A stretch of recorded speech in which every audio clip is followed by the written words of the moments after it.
breakfast when Craig said, "What is resurrection?" I was trying to think of something to write down.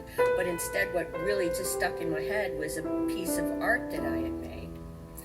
And 9 years ago, we lost our oldest child, Milo.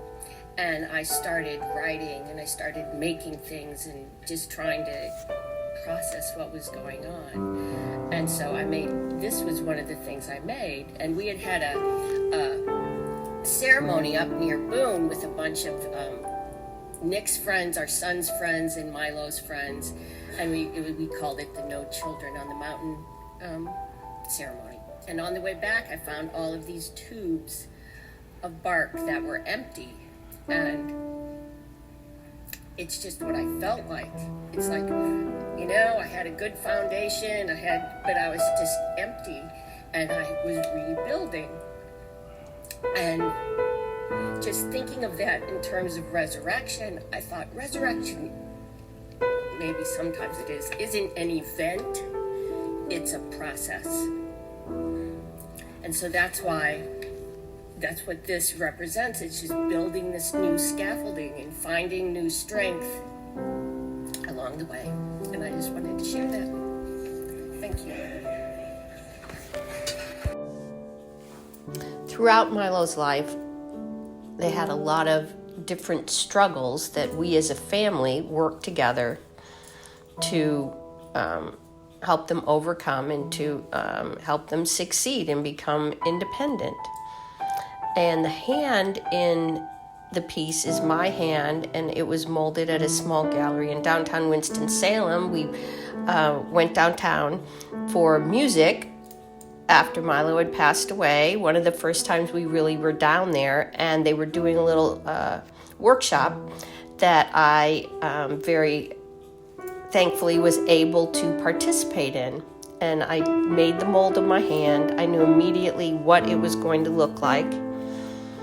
And the little blocks, I had molds to make the small cinder blocks, and I wanted to make those out of the plaster too. And on the wall, I carved all the different ways that we worked together as a family to help Milo find success and independence. The one thing we didn't know about was the heart defect that is what eventually took their life, and that's why the heart is on the outside of the wall. And that's how I lost my grasp. This is more of a personal account with me and Milo. The first time I met Milo was actually in this very church. Except back then, she was known as Allegra. I was about 7 years old, and it was a Christmas party, a very odd encounter by a punch bowl. I was a blonde-haired, blue-eyed, INFP type toddler that just toddled up to her, and I noticed immediately that she seemed different. Now, in my 7-year-old mind, I acknowledged the fact that, she was physically different from me, but I didn't pay much more attention to that afterwards, because the real difference that I sensed, and the one that mattered the most to me, was the fact that I sensed that we were from the same planet.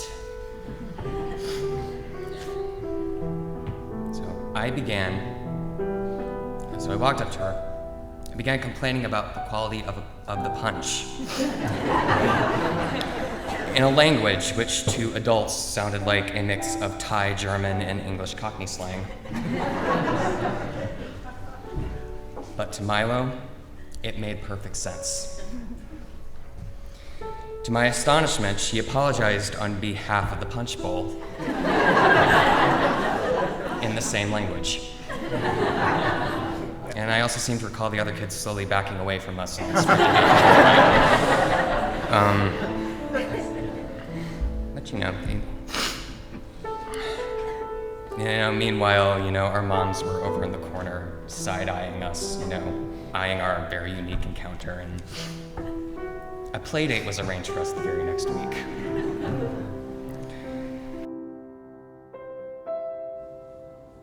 Reflective Bird is made out of found objects.